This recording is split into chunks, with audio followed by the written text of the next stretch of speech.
अस्सलाम वालेकुम, मैं हूं doctor Mohammad Ali, homeopathic physician and founder Ali homeopathic clinic and Hijama centre.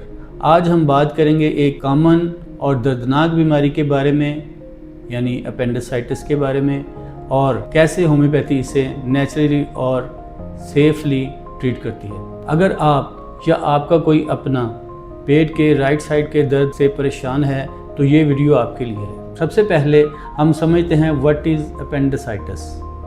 Appendicitis एक छोटी सी पाउच होती है जिसे अपेंडिक्स कहते हैं, और ये पेट के निचले हिस्से दाएं तरफ होती है। जब इसमें इन्फ्लेमेशन हो जाए या इन्फेक्शन हो जाए तो पेट के अंदर तेज़ दर्द होती है जो कि नाफ के इर्द गिर्द होती है और बाद में राइट साइड पे शिफ्ट हो जाती है। अब हम इसकी कॉमन सिम्टम जानते हैं, जिसमें पेट के दाईं तरफ दर्द, तेज़ दर्दनाक दर्द, नौजिया और वॉमिटिंग, भूख का ना लगना, तेज़ बुखार और कब्ज़ या पेचिस। अब हम मुआवजा करते हैं कन्वेंशनल और होम्योपैथी अप्रोच का।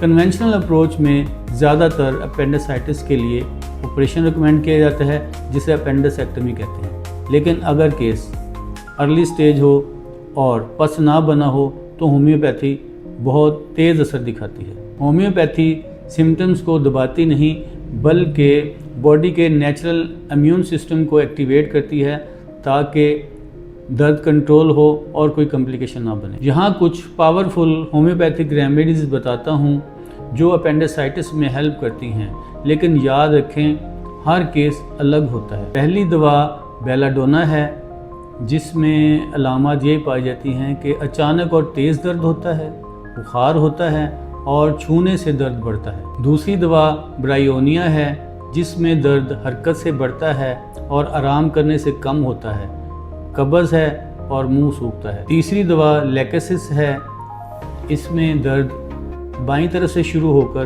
दाईं तरफ जाता है। चौथी दवा मर्कसोल है, जब पस बनने लगे और मरीज़ को रात के वक्त बुखार हो और पसीने बहुत आए। पांचवीं दवा आर्सेनिक एल्बम है, जब बर्निंग पेन हो, बार बार प्यास लगे, मौत का खौफ हो और बेचैनी बहुत ज़्यादा हो। याद रखें ये दवाएं क्वालिफाइड होम्योपैथिक डॉक्टर के मशवरे से ली जा सकती हैं।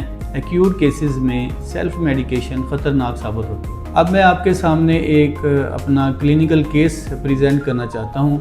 कुछ साल पहले मेरे पास एक 23 साल बच्ची आई जिसके पेट में शदीद दर्द था, बुखार था, TLC रेज थे, और वो लास्ट नाइट एक सर्जिकल हॉस्पिटल में थी जहाँ पे उसको ड्रिप्स वगैरह लग रही थी। लेकिन सर्जन ने कहा कि जी कॉम्प्लिकेशन ये है कि आप प्रेग्नेंट हैं, 3 मंथ की प्रेगनेंसी है, तो उसको नुकसान हो सकता है, जिसकी वजह से उन्होंने मुझसे रब्ता किया। तो जब आने पर मैंने सिम्टम ली और केस टेकिंग की, रिपोर्टराइजेशन की और उसकी मेडिसिन दी मैंने।